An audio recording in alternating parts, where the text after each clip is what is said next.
Om Sai Ram. This is a reading of the Vishnu Sahasranama, and this is being read from a book by Swami Chinmayananda called 1,000 Ways to the Transcendental. In each chapter, I'll be reading 50 of these glorious names of the Lord Vishnu, along with possible meanings and implications of each name. Number 101, Vrishakapi. There's a lot of controversy among Pandits about the exact meaning of this term, but all controversies become meaningless when we read Bhagavan's own words. Since Kapi has a meaning, the boar, and since Vrisha has the meaning of Dharma, the great Kashyapa Prajapati says, I am Vrishakapi. In Sanskrit, the term Kapi has a meaning, that which saves one from drowning. Lord, in the form of the great boar, in that incarnation, had lifted the world from the waters at the end of the deluge. Number 102, Ameyatma, one who has his manifestations in infinite varieties, almost unaccountable. As all forms have risen from him, exist in him, and dissolve into him alone, all forms are his own various forms. Number 103, Sarva Yoga Vinisrita. Yoga is from yuj, to join, to attach. That is, one who is totally free from all contacts or attachments. Attachment to a thing is possible only when the object of attachment is other than the subject. In the one infinite reality, there cannot be any attachment with anything, mainly because there is nothing here that is not the infinite itself. The infinite is a mass of love. There is no attachment in it. Number 104, Vasu, the one who is the very support of all elements, and the one who is himself the very essence of the elements. Number 105, Vasumana, one who has a mind which is supremely pure, meaning a mind that has none of the sins of passion and pains, none of the storms of desires and jealousies, none of the quakes of likes and dislikes. Number 106, Satya, he is the reality. The term Satyam, used in philosophy, has a special connotation. That which remains the same in all the three periods of time is called Satyam. That which seemingly exists, but which never was nor shall be, is considered as a false delusion, Asatya. He who remains the same before the creation, during the existence, and even after the dissolution is the infinite truth, Satya. The Taittiriya Upanishad thunders that the eternal truth is truth, knowledge, bliss. Satyam, Jnanam, Anantam, Brahma. Number 107, Samatma, he who is equally in all. In the Kathopanishad, we read the declaration of the Lord of Death to Nachiketas, how the same truth has come to express itself differently from form to form. To visualize the Parameshwara who revels equally in all, among the perishables and imperishables, is the vision divine. Kauseshika Upanishad says, one should understand that the self is the same in all. Number 108, Sammita. The term Sammatam means acceptable. The one truth which has been proved and accepted by the rishis in the Upanishads through subtle logic and philosophical reasoning is called Sammata. This is the most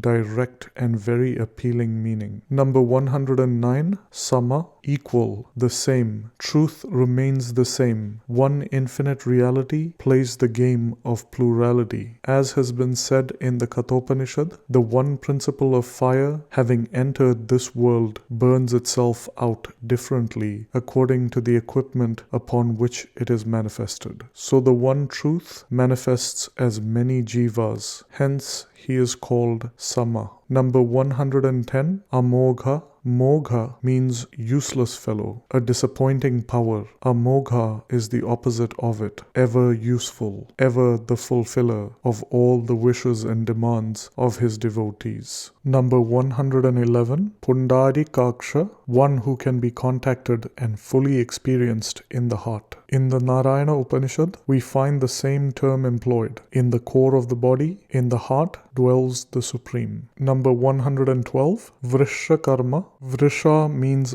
dharma, one whose every activity is righteous and who acts only to establish righteousness. For the sake of establishing dharma, I am born in every age, says the Lord in the Bhagavad Gita. Number 113, Vrishakriti, one who is of the form of dharma. It is not only that his actions are righteous, but he is himself righteousness. Number 114, Rudra, one who makes all people weep. At the time of death or during the total dissolution, the one who makes all weep is Rudra. From a devotee's standpoint, the same term is interpreted as the one who liquidated all sorrows. Number 115, Bahusira, one who has many heads. In the Gita, a description of the universal form of the Lord is found in chapter 11. When the Lord was describing the infinite goal to be known, he describes it as everywhere legs, everywhere hands, everywhere eyes, everywhere his face. Thus, he whose personal manifestations constitute the universe is known as the one who has many heads. Number 116, Babru, one who rules over the worlds like a king. He in whose presence all the instruments of perception, feeling and knowing continue their coordinated activity is the Self, the Atma, who is the great Lord Vishnu. Number 117, Vishwayoni, one who is the total cause from which the entire world of experiences has emerged. The womb from which thoughts and actions rise is called Vishwayoni. Number 118, Sucheshrava, one who has beautiful and efficient ears. Everywhere are his ears, says the Gita, meaning thereby he is the hearer in all ears. The term Shravas not only means ears, but it also means names. So Sucheshravas can mean one who has divine and sacred names. Thus, the devotee can invoke him with thousands of his names when he can readily listen in and rightly understand the exact purity and the real depth of devotion in the devotee. Number 119, Amrita, one who is immortal and immutable. It can also mean one who is of the nature of nectar or amritam, a sure cure for those who are suffering from the malady of ignorance. Amrita also means moksha, and thus it is indicated that he is the ever liberated, the pure state of being. Number 120, Shashvata Sthana, one who is both permanent, that is Shashvata, and irremovable, Sthana. He is the one who remains changeless because he is immortal. He remains the same in all periods of time because he is permanent, and he remains changeless in his nature of consciousness. The permanently changeless factor in life is Vishnu. Number 121, Vararoha, he who is the most glorious destination. The seat of the self is the most glorious because the imperfections of the world of matter are not there in the spirit. Liberation from the thraldom of matter is the arrival of the infinitude of the self. He never returns, thunders the Chandayoga Upanishad. It assures us that one who has reached the seat of Vishnu beyond the frontiers of the intellect, there is for him no more return into the egocentric life of tensions and sorrows. Number 122, Mahatapa, one of the great tapas. The term tapas in Sanskrit has three meanings: knowledge, that is jnana, prosperity, aishwarya, and also might or pratapa. All achievements and prosperity, all might and power of the living creatures can express themselves through them only when they are alive. This great truth is Mahavishnu, whose tapas is of the nature of knowledge. Number 123, Sarvaga, he who has gone everywhere, meaning one who pervades everything. The cause pervades its effect. Number 124, Sarvavid Bhanu, one who is all-knowing and effulgent. The light of consciousness is the light that illumines all lights, and it is again consciousness that illumines darkness. Number 125, Vishwaksena, he while facing whom even the mighty army of the gods retreat and scatter away, is called Vishwaksena. He is the almighty and all-powerful powerful, and no army can stand against him. Number 126, Janardana. The term Ardayati is a verb meaning both giving sorrow or giving joy. Thus, one who gives sorrow and disaster to the vicious and who blesses with joy and peace the good people is called Janardana. Number 127, Veda. The term Veda comes from the root vid,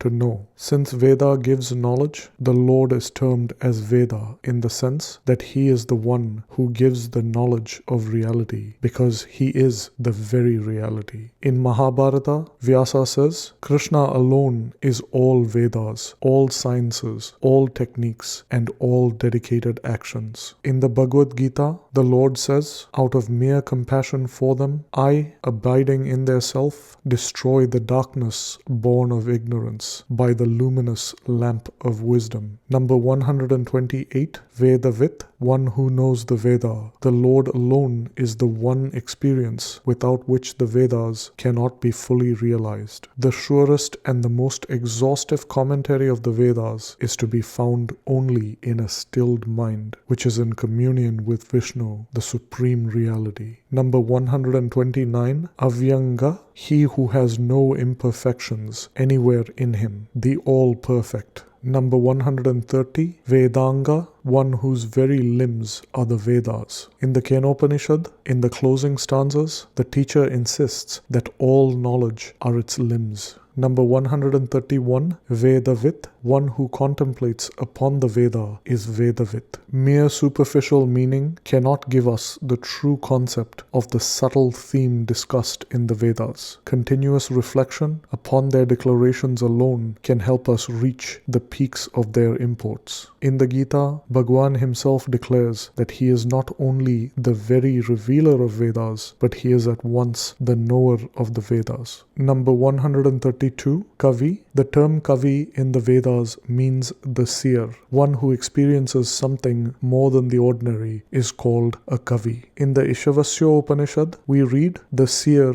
the intelligent. In the Brihadraranya Upanishad, we read there is no seer except him. Number 133, Loka Deyaksha, one who presides over all fields of experiences, all lokas. President is one who is responsible for the conduct of the assembly. He guides the discussion in a disciplined manner, and ultimately at the end of it all, he dissolves the meeting. All through the discussions, he never interferes with the freedom of speech and action of the members if they act within the agenda of the day. Similarly, the Lord presides over all the fields of activities, never interfering with the freedom of the individuals to act. Number 134, Suradhyaksha, the president of the heavens to whom the Devas run for protection when they are threatened by their constant enemies, the Daityas and the Asuras. When in the heaven of our bosom, the thought angels are threatened by the negative tendencies and criminal purposes, he to whom the good in us surrender totally for sure protection and safety is Vishnu, the president within the bosom. Number 135, Dharma Deyaksha, presiding over the activities of the living organisms, consciousness revels, illumining both the good and the evil therein. The one sacred factor that constantly thus illumines all the nature and functions of the body, mind and intellect is the Dharma Deyaksha, Lord Vishnu. Number 136, Krita Krita, Kritam, that which is done, that which is manifested or created. Akritam, therefore, is that which has not manifested or become. The former, that is Kritam, indicates all the effects manifested from the Creator's activities, and the latter, Akritam, is the cause from which no manifestation has yet emerged. It is still unmanifest. Number 137, Chaturatma. The self is described as fourfold when we consider the Atma as the glory of the self. Thus, the essential factors with which alone the endless play of creation, sustenance, and destruction can continue are the glories of the self. Number 138, Chatur Vyuha, one who manifests into the four mighty powers. The truth that plays in these four levels, having apparently created the world of experiences, is Vishnu, the all-pervading. According to the Vaishnava literature, for the purpose of creation, Mahavishnu Vishnu himself became 4 mighty powers, and they were called Vasudeva, Samkarshana, Pradyumna, and Aniruddha. One who has himself these 4 mighty powers necessary for the conduct of plurality is the Great Self, or Mahavishnu. Number 139, Chaturdamstra, the canine teeth fully developed in the upper and the lower rows, as in the case of carnivorous animals, are called in Sanskrit as Damstra. This is reminiscent of the powerful Damstra of the Lord when he took the form of Narasimha to protect Prahlada. Number 140, Chaturbuja, one who has 4 hands. It is famous that Mahavishnu has 4 hands, and they carry the conch, the discus, the mace, and the lotus. According to the Puranas, these 4 are used by the Lord in maintaining dharma among mankind. The conch calls man to the righteous path and directly leads to peace and perfection. Very many of us, in the enchantment of the immediate sense joys, refuse to listen to the small inner voice of conscience, the sound of the Panchajanya conch, and so he wields the mace, and we come to suffer small calamities and tragic jerks in our smooth existence. If still the individual is not listening to the call of the conch, the wheel of time, that is, the chakra, annihilates the entire being. The call and the punishment are all only to take the man towards his ultimate goal, represented by the lotus in Lord Vishnu's hand. Number 141, Brajishnu, self-effulgent consciousness illumines everything, and it is not borrowing its light from any other source. It is the light of lights that illumines even darkness, states the Gita, and the Upanishad is equally vehement and declares, there the sun has no light, nor the stars, nor these lightings. By its light alone all these are illumined. Number 142, Bhojanam. The immediate meaning of the term is food. In philosophy, it has a wider implication, and the term food connotes the entire field of objects experienced or enjoyed by the sense organs. Number 143, Bhokta, the experiencer. The world of objects is essentially nothing but the spirit, Lord Vishnu, but even the very instruments of experiences and their ultimate joys and sorrows are illumined for us by the Lord. The pure self, expressing through the gross, the subtle and the causal bodies, becomes the waker, dreamer, and deep sleeper, experiencing all happenings, good and bad, as the individuality in that living person. Number 144, Sahishna, one who is capable of patiently suffering. In his perfect detachment, all that is happening around is a Sahishna. Whatever happens to the reflections of the sun in the cosmos is unaffected by them, and with reference to his reflections, we can call him a Sahishna. The sun is a mere witness of his own endless reflections. Number 145, Jagadadija, one who was born in the very beginning of the world, is called Jagadadija. At the time of dissolution, when the entire gross and subtle bodies go to lie absorbed in the total causal body, the world in Pralaya merges in Ishvara. Mahavishnu is the one who was born before the world of gross bodies. Therefore, it is indicated here that he is the womb of all objects in the world.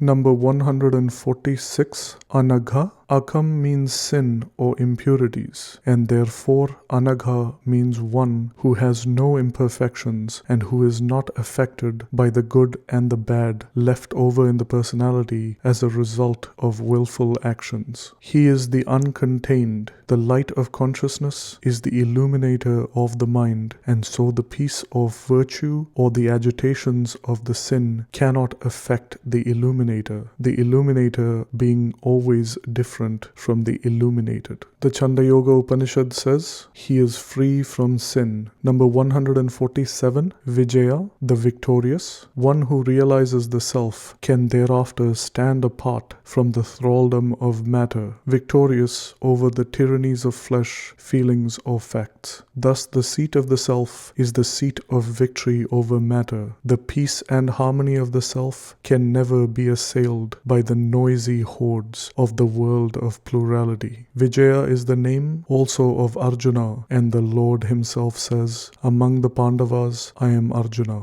Number 148, Jeta, ever successful in all undertakings, he alone wins, one who never knows any defeat or failure. The Upanishad says, truth alone wins, never falsehood. Number 149, Vishwayoni. It can be interpreted in two ways, as A, he who is the cause of the universe, or B, he who has the world as his cause. The former is clear to those who have so far followed the commentary, and to them the latter may be a very confusing statement. From the standpoint of the Puranas, it is logical. The self has manifested as the various incarnations from time to time because of the condition of the world, and therefore Vishwam is the cause for his manifestations. Number 150, Punarvasu, one who comes to live again and again in various equipments of living organisms, is Punarvasu. And this brings us to the end of names 101 through 150 of the Vishnu Sahasranama.